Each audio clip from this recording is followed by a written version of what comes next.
أملاخ بزح ساعن ببزح منقدن قدم نبوتاتنا ودبيات كيو تزاربو أبزن دحروت معالفتات قنا بتوراس كله زقبرو بقون علم زفتقر ودو غيرو تزاربنا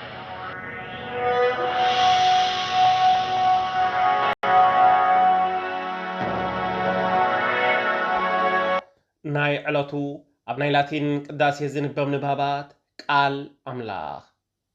قداماي نباب كابتن بيت يرمياس مراف 15 فقدي 10 كفض 16 كسع فقدي 21 واي أنا أدي سلمنتاي ولدتني مس كله سب كماغوتن كوكواي قندو كنبريه زي لقحكون زي تلقحكون كنسيسي كلاتهم يرغمنا اللو وእግዚአብሔር አምላኽ ሰራዊት ንስኻ ተዘረብካኒ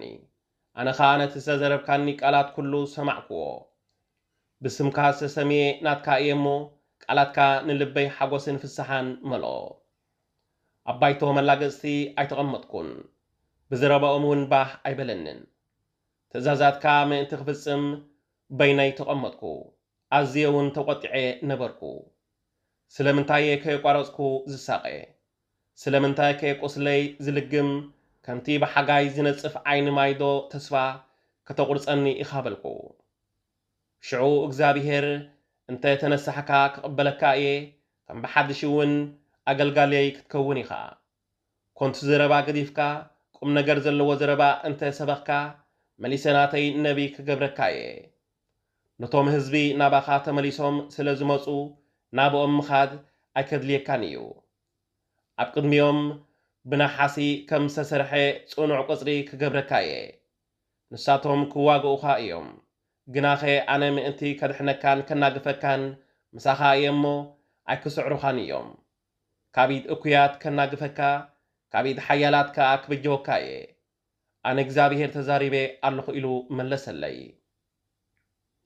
ካልኣይ ንባብ ካብ መዝሙር ዳዊት መዝሙር 59 ካብ ፍቕዲ 1 ክሳዕ ፍቕዲ 17 ኣምላኸ ካብ ጸላእተይ ኣናግፈኒ ካብቶም ዝጸርፉኒ እውን ሓልወኒ ካብ ገበርቲ እከይ ኣናግፈኒ ካብ ቀተልቲ ሰብ እውን ኣድሕነኒ እነው ክቆትልኒ ይጸናተው ኣለዉ ሓያላ ሰባት ክቃወምኒ ይሓብሩ ኣለዉ ግናኸ ጐይታዬ ብኣበሳይን ብሓጢኣተይን ኣይኮነን ዝበደልክዎ የብለይን ንሳቶም ግን ከጥቁዕኒ ይዳለዉ ኣለዉ እሞ ጸበባይ ርኢኻ ከተድሕነኒ ተንስእ ወጐይታይ ንቓሕ ወኣምላኽ ሰራዊት ንኹሎም ኣሕዛብ መዓት ኣውርደሎም ወኣምላኽ እስራኤል ካብቶም ጠለምቲ ገበርቲ እከይ ንሓደ እኳ ኣይትምሓር ምሸት ይምለሱ ከመኽላባት እናነብሑ ከዓ ኣብ ከተማ ይዘሩ ይጸርፉን የፈራርሑን መልሓሶም ከዓ ከም በሊሕ ኣስያፍ እዩ መንከ ክሰምዓና ድማ ይብሉ ኣለዉ ግናኸ ጐይታዬ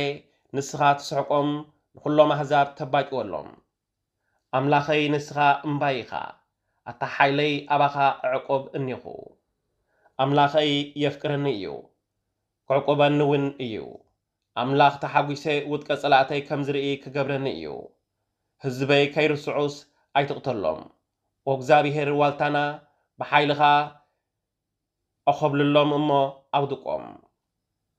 بخنافهم حتيات يزاربو زربهم كلها حتياتيو سلتي زاربو مرقبن حسوتن بتعبيتهم يتحنكلو بخراخا أطفايهم أملاكا بإسرائيل جميركا أب كلا مدري جزاء مخانكا من انتك فلطوس كم زيركو وغيركا أطفايهم مشياتي من لسو كما الهبات إننا نبحوها كتما يزارو مبلع اليوم يزاونو كيصقبوخا يحضرو أنا جنا حيال سلازخونكا كزمرالكاي أمباي بمعات أبابايون معقوبي خونكاني خامو نسهلخا أنجيه إبللو ألقو وحيلي مزموري مسكانا كزمرالكاي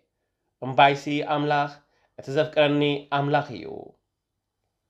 سالساي نباب كونجل لقاس مراف 10 فقدي 38 كسع فقدي 42 كخوضو خلو دما يسوس ናብ ሓንቲ ዓዲ ኣተወ ማርታ ስማ ሓንቲ ሰበይቲ ኸዓ ኣብ ቤታ ተቐበለቶ ማርያም እትበሃል ሓብቲ ድማ ነበረታ ንሳኻ ቃሉ እትሰምዕ ኣብ ጥቓ እግሪ ኢየሱስ ተቐሚጣ ነበረት ማርታ ግን ብብዙሕ ምግልጋል ትጽዕር ነበረት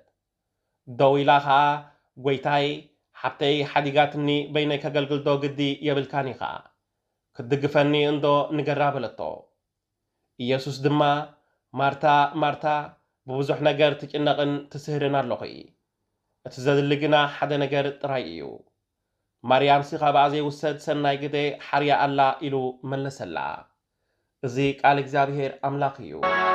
ቃል እግዚኣብሔር ኣምላኽ ተመስገን